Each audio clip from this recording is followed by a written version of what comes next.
So shall I share screen and start? Or? Yeah, maybe just let me introduce the sponsor and then the sound backgrounds, and then we'll pass on to you and then to give the students the project background. Okay. Okay. Yeah, good evening, everyone. I know it's well, it's pretty late in the evenings, and then for this project competitions, we have 4 teams. And then it's our pleasure to have CanSTEM sponsoring this project to help the organization to build the exam bank and then provide user registrations. So I'll pass on to the founders of CanSTEM, Justin, to give us more details about the project competitions. Welcome, Justin. Hi, thank you, Hagen. Good evening, guys. My name is Justin. I'm the co-owner of the CanSTEM education. Shall I share screen so we can start the kickoff meeting? Sure. Yeah, you can share screen. All right, I'll share the whole desktop. Okay, so, all right, can you see the slides, Hagen? Yes. Okay. Okay, CanSTEM, we start from some background of CanSTEM education. We're a school, a training school located in Toronto. We have programs to cover mostly mathematics and computer science or computer programming. We provide curriculums to cover not only Ontario courses, but also IB, AP subjects. We also provide training for first-year university students, mostly engineering and computer science. So we also prepare students for mathematics contests and also computer programming contests.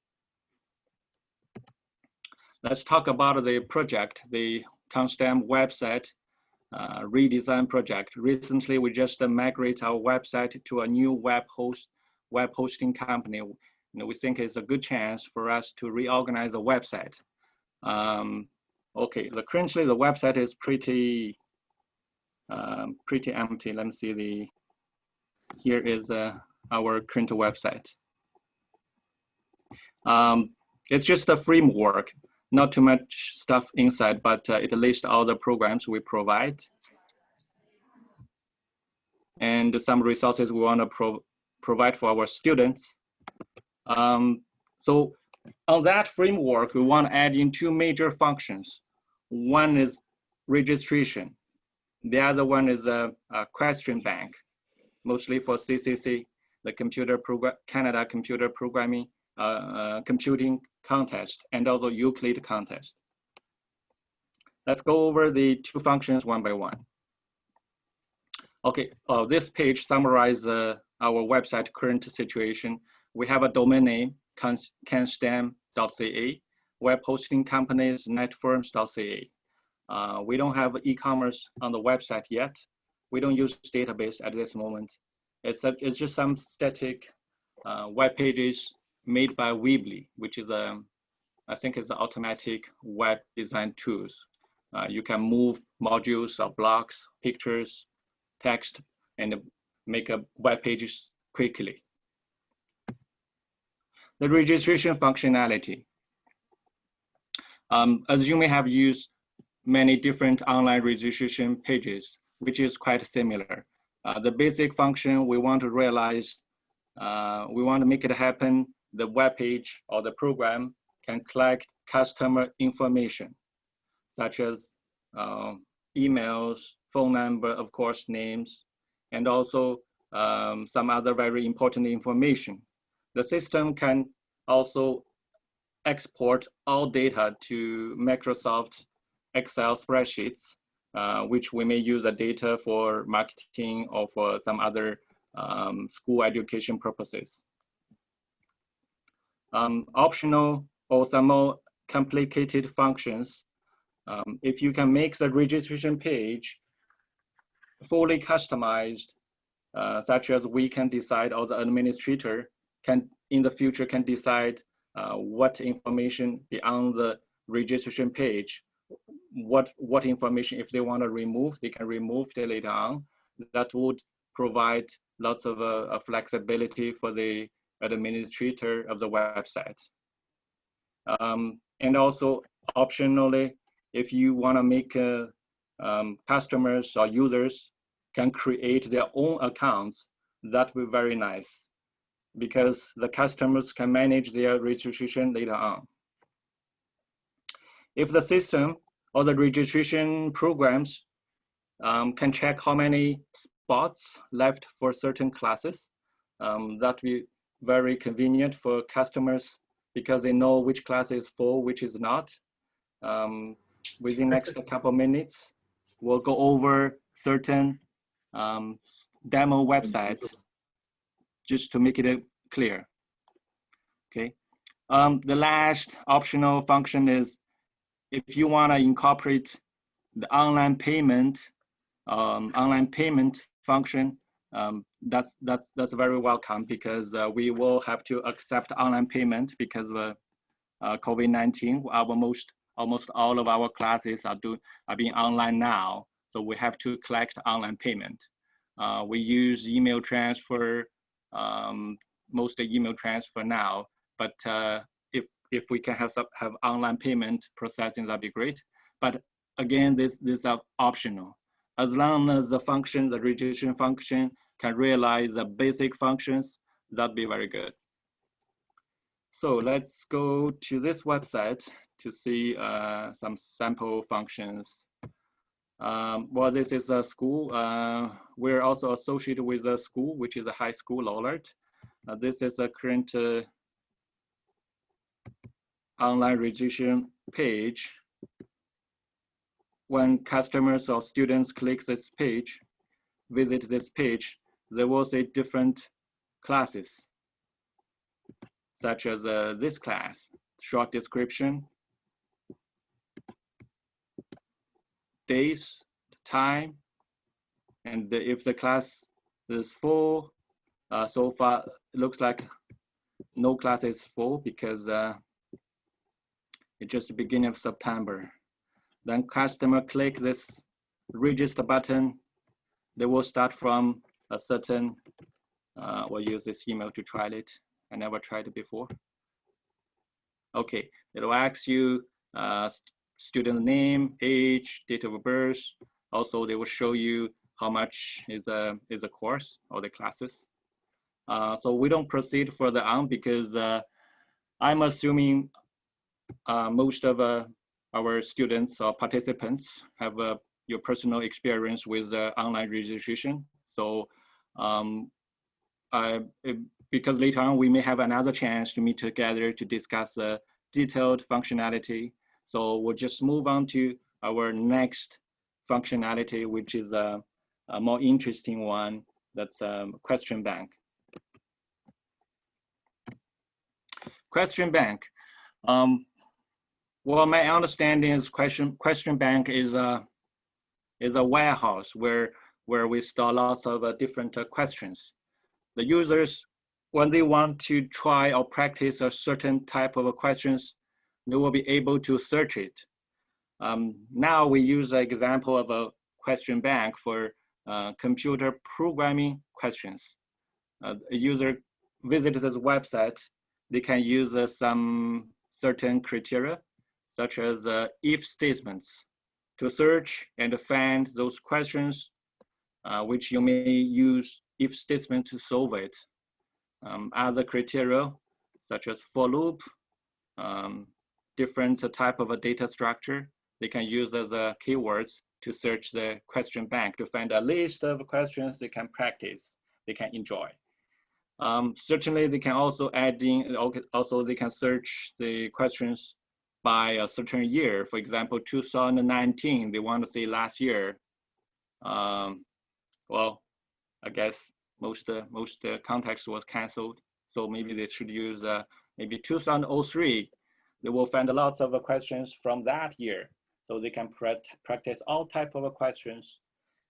And to say if there's certain topics, they want to review it.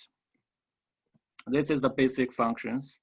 Well, our teacher, they give lots of detailed criteria criteria we may use, such as a simple, if selection, stream precise. If you do programming, this things looks very familiar. So I'm not going to go over it one by one because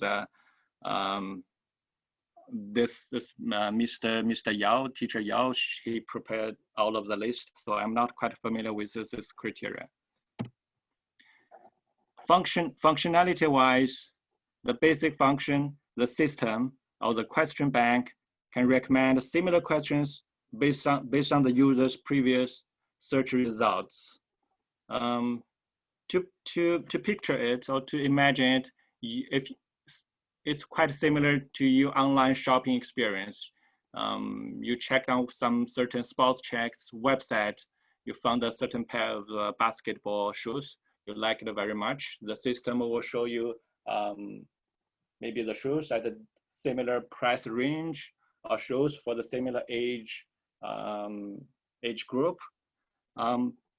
When we go back to our question bank, it's quite a similar situation. If you just finished a question or practice a question, use for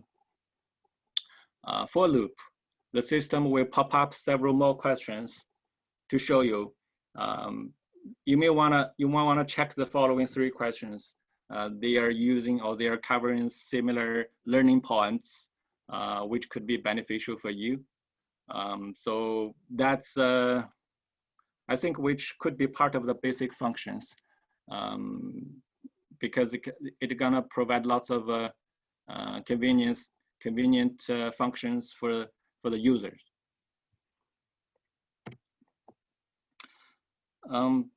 User account wise, we're thinking of at least we need, or basically we need 2 accounts. One is a user or free user account. He or she can use the account to get access to the question bank. The other account would be for the administrator, who will be using this account to upload or organize all type of questions for students to use. Well, if you want to go a little bit further, or if you want to provide some more fancy functions, or we call it advanced level, the functionality may be able to use criteria to search the question bank, such as a question used both if statements and for loop. The statements use if statements or for loop, or the questions which don't use for loop. So this will be probably more complicated programming, but it's gonna provide lots of interesting functions for the user.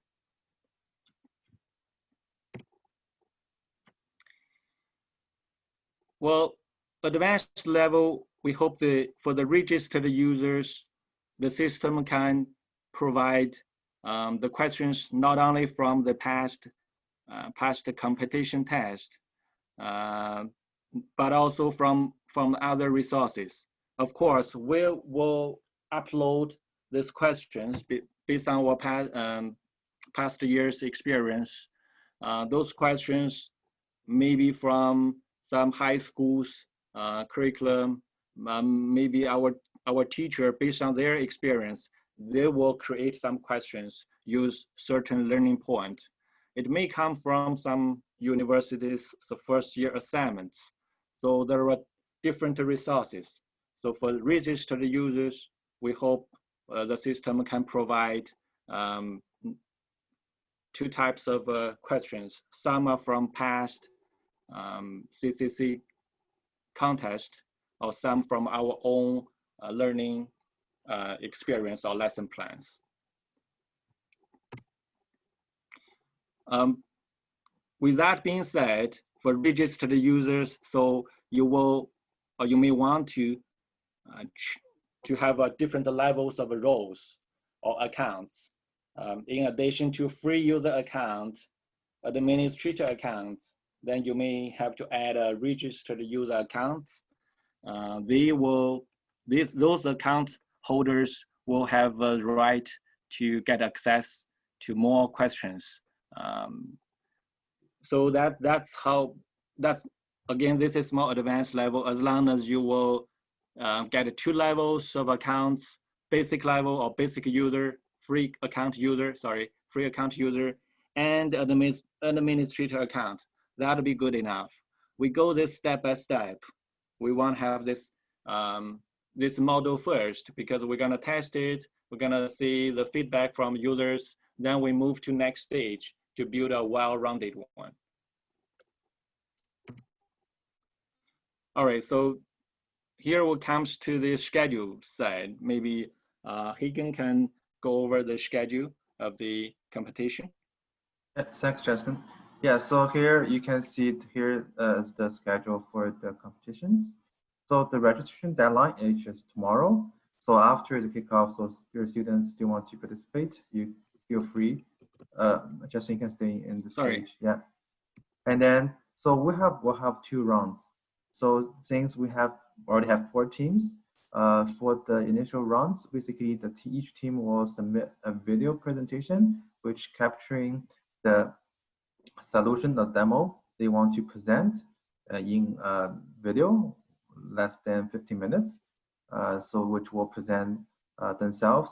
And then we will determine the finalist before September 28th. Basically, we'll announce 3 teams which will advance to the finals. And the live final competition will take place on October 3rd at 9 p.m. And the total prize for this competition is $300. And one thing we want to add is just we have seen some new faces to these competitions. The purpose of these type of competitions are trying to give students opportunities to develop new skills and then to showcase their skills so that they can actually show or tell others that they are capable of doing things, and then they can write these advanced experience on their resumes. So hopefully students can benefit from these opportunities and then be creative and then come up with innovative solutions. But on the other hand, don't be shocked by the level of difficulties about these kind of competitions.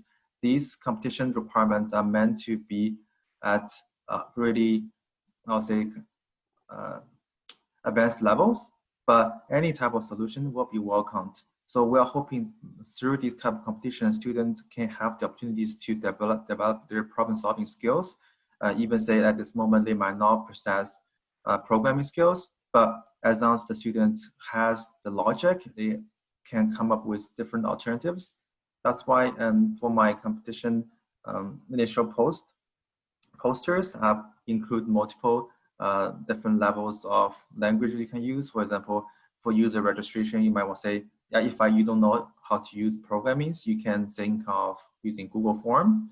And then as an alternative to building a database and coming up with all these, I guess, dynamic database for past exam banks, you can hypothetically creating a database in Microsoft Access and using Excel VBA or using the Excel as your front-end interface. So there are unlimited ways to present your solutions, and then we'll judge the solutions accordingly. Yeah, thank you, Justin, for providing these great opportunities. All right. So that's our emails. If you want to exchange some ideas, you feel free to email us. Well, we're gonna move before we move to the question and answer. So this is another chance where see you have to program something perfect. As long as show you logic, we see you analyze the customer needs and how you're gonna solve it with a different programming models or how the logic goes. That will be very helpful for the future. Yeah, let's say hopefully guys, I make this explanation clear, but any questions or suggestions?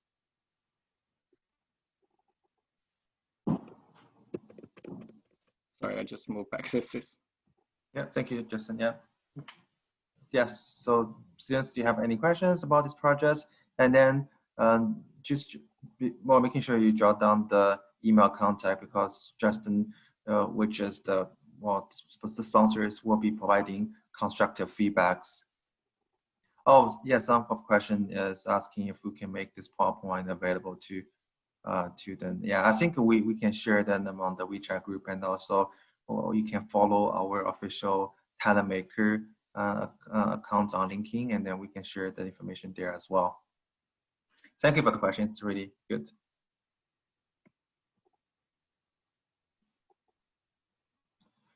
Sherry has a question. Do you actually need to write programs? So yeah, maybe I can take this. So for our competition, it's quite different than others. We want students to come up with this or working version, or at least what's called minimum viable products. Not only we want them to be able to pitch their ideas, we want them to showcase their actually working programs. So the short answer is yes, they have to demonstrate you have the solution in some forms. So yes, it can be in Excel, Microsoft Access, but preferably they will be writing in say SQL. You can have a front-end website. So once some students approach me asking the question, for example, they really have good front end and really have going to have the back end, but they have difficulties just trying to connect the two. So my opinion was really, if you as a team taking on this project as a consultant, you will want to just want to research on your own, because that's mostly consulting company works, right? And then, but if in the end you couldn't connect the front end and back end, that shouldn't be like issues, because well, as long as you're showcasing that you have a good understanding of what you're trying to accomplish using the back end and how you're supposedly will be connected to the front end, we will accept this as acceptable solutions. And Justin, here's a question from Jason, but I'm thinking, well, if you want to take on this question, but my feedbacks really was students will have the freedom to use whatever language they are familiar with, right, to program the front end and back end. Yes. Is that a question of they have the freedom Jason to use different language? Yeah, Jason's asking, are you guys providing some sorts of source code?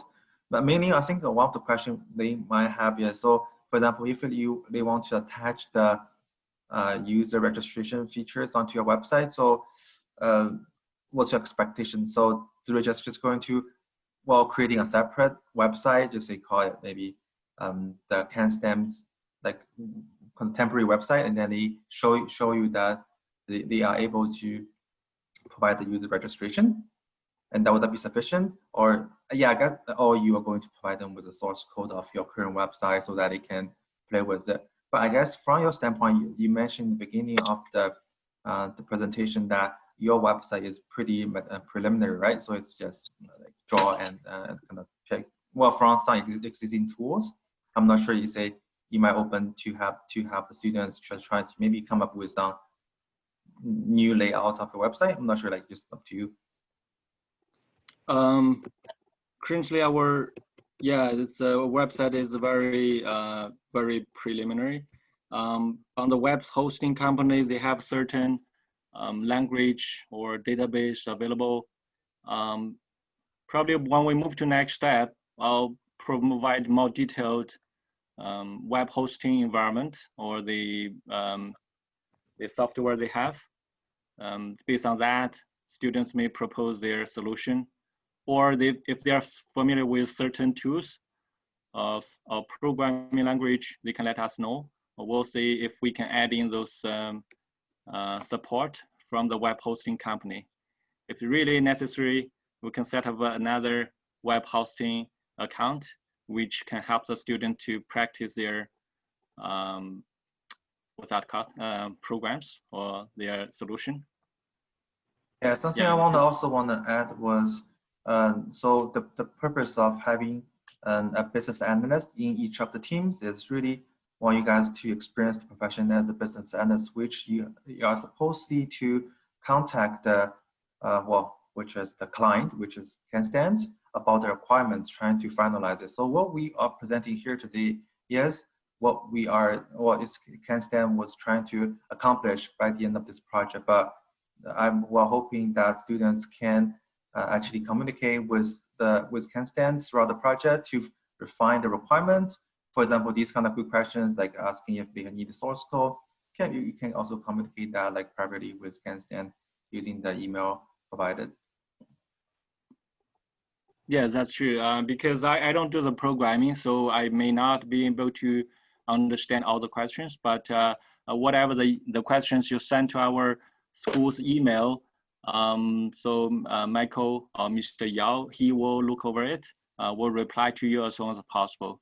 Of course, if you have some person in charge of the business analyst, whatever the information they want to get, we'll try to prepare as soon as possible.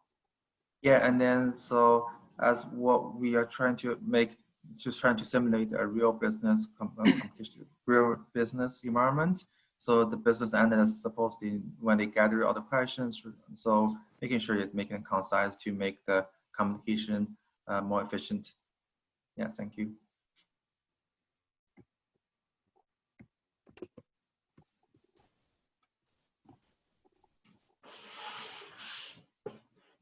So have any other questions?